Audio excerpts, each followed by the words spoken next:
Hola, bienvenidos a un nuevo video. Antes de empezar, querría aclarar que estoy probando un nuevo micro, así que agradecería que me digas qué te parece. Hablaré de consolas raras que probablemente desconozcas. Algunas son de empresas muy conocidas como lo es Nintendo y otras son de empresas ya más desconocidas. Así que sin más dilatación, comencemos. Hey, listen.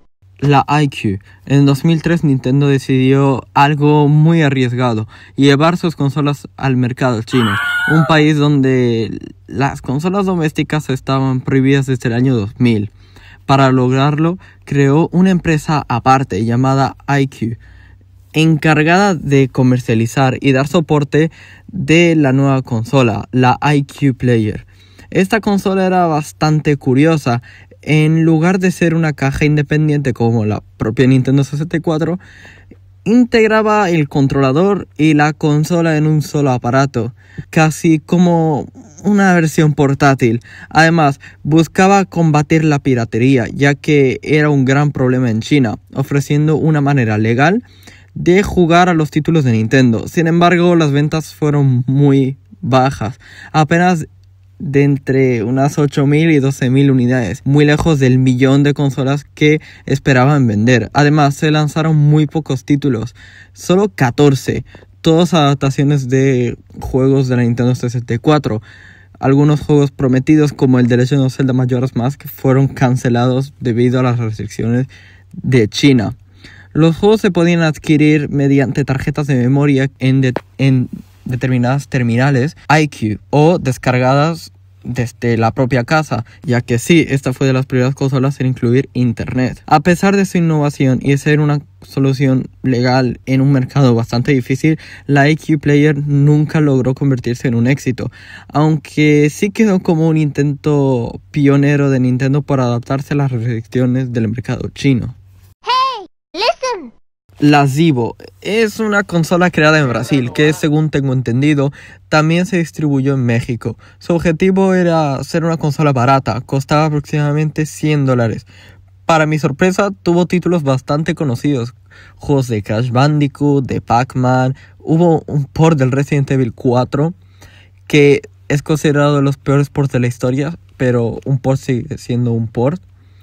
Y hasta un Tekken. El problema era que la consola era muy poco potente, su rendimiento era realmente muy similar al de los móviles de esa época y los juegos se veían horribles.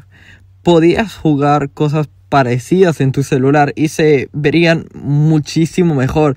De hecho, el juego de Crash Bandicoot es un port del de móvil y el de móvil se ve mejor, así que no tenía mucho sentido comprarse esta consola. En resumen, era una consola económica con juegos famosos, sí, pero con una potencia y calidad que la hacían prácticamente basura. Hey, listen. La Pippin, o como se pronuncie. Esta consola es bastante curiosa porque fue desarrollada por Apple, aunque no se encargó directamente de la distribución en todo el mundo.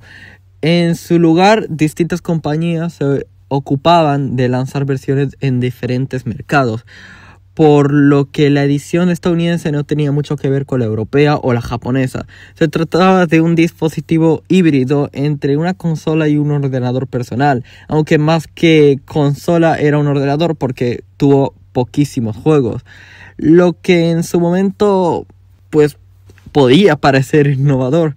Sin embargo, su mayor problema fue que el precio era altísimo, normal de Apple, $600 de la época, que actualmente serían 900.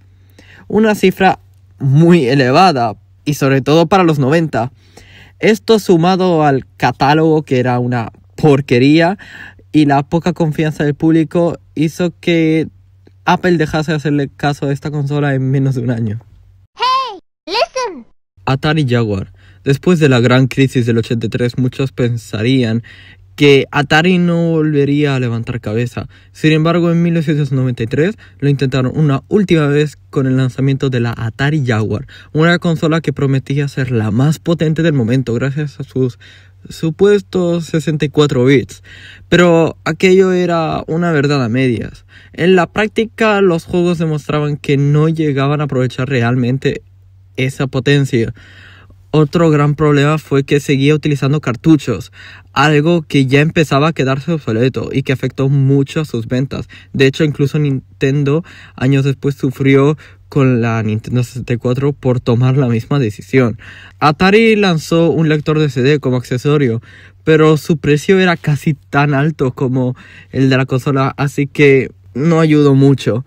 Y por si fuera poco, estaba ese mando, una auténtica aberración con nada menos que 17 botones, que terminaba siendo más que un estorbo al jugar. El resultado de todas estas malas decisiones fue el esperado. Apenas 3 años después de su lanzamiento, la consola fue retirada del mercado y Atari terminó declarándose en bancarrota. En fin, este ha sido todo el vídeo. Podría haber sacado muchas más consolas. He intentado sacar consolas que a mí me parecieron interesantes, pero puedo hacer una segunda, una tercera, una cuarta parte. Vosotros pedid y yo lo haré. Y nada, espero que me apoyéis. He cambiado un par de cositas en el canal, no sé si os habréis dado cuenta. Yo soy Brick y adiós.